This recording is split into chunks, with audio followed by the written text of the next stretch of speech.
Hello everyone and welcome to a special Halloween bonus episode of Told by Belle. It's that time of year when we love to tell a good spooky story. And today, I've got something fun and maybe just a little creepy. Perfect for this Halloween season. Before we dive into today's spooky tale, I want to give a big shout out to someone very close to my heart.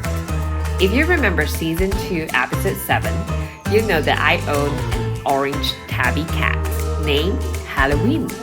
Now you might be wondering why I named her Halloween. Well, the story goes back to when she was born on this very day in 2022. With her fur a perfect shade of pumpkin orange, it felt only right to name her after the holiday. And if there's ever been a cat with a spirit for this season, it's her. She's turning 24 today, and I couldn't think of a more fitting way to celebrate her. So, happy birthday, Halloween! Or happy Halloween, Miss Halloween!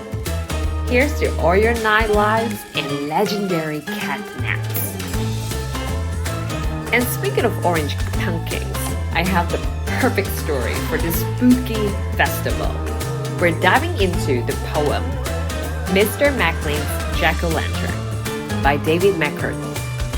This one brings a smile and a shiver all at once, capturing the playful side of Halloween with just a hint of spine-tingling mystery.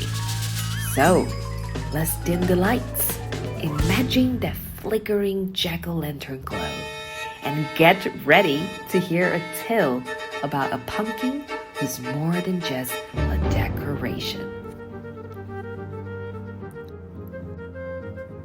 Mr. Macklin takes his knife and carves the yellow pumpkin face. 3 holes bring eyes and nose to life. The mouth has 13 teeth in place. Then Mr. Macklin, just for fun, transfers the corncob pipe from his wry mouth to Jack's, and everyone dies laughing. Oh, what fun it is! Till Mr. Macklin draws the shape and lights the candle in Jack's skull. Then all the inside dark is made as spooky and as horrible as Halloween and creepy crawl. The shadows on the 2-house floor with Jack's face dancing on the wall. Oh, Mr. Macklin, where's the door? Ooh, I just love how this poem captures Mr. Macklin's sense of fun and his quirky spirit right from the start. Picture him carefully carving out this jack-o'-lantern face with a playful grin and those 13 teeth. 13. Of all numbers, the one tied to witches and mysteries. And then to top it off, he gives Jack his own corncob pipe. You can just see him standing back with a little laugh, as if to say, "Now that's a Jack with personality." But here's where it gets interesting. The whole scene goes from playful to spooky when Mr. Macklin dims the lights and sets the candle inside Jack's head. Suddenly, this pumpkin with his toothy grin isn't just funny. It's casting shadows, creeping around the 2-house and dancing on the wall.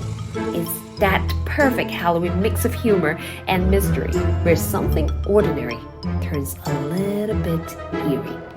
And isn't that what Halloween's all about?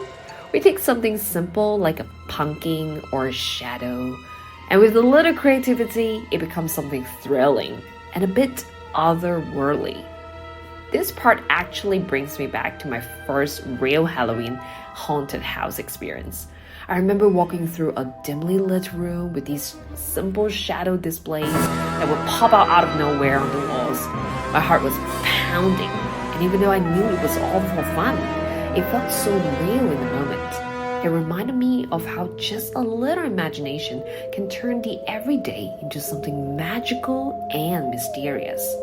That's Halloween magic right there, and is why I love this season so much. So what's the takeaway? For me, it's about bringing a little curiosity and wonder to even the simplest things, like Mr. Macklin did with his pumpkin. He didn't just carve a jack-o'-lantern, he added a touch of his own humor and character to it. In life, we all have that same power to add a bit of our own unique spark to the things we create or the little moments we share. And sometimes, letting our playful side run wild, especially around Halloween, can light up a whole room. Or maybe even make his face dance on the wall. So I hope you enjoyed our little Halloween bonus. And I hope it inspires you to bring a bit of fun and mystery into your celebrations. Thank you for joining me on Belle for this spooky, playful dive into poetry. Remember, Halloween is the perfect time to embrace a little magic. So go out there, carve a pumpkin, play with shadows, and maybe even surprise yourself with what you create. Until next time, stay curious, stay inspired, and have a spectacular Halloween. Thanks again for tuning in to Belle. I'm your host,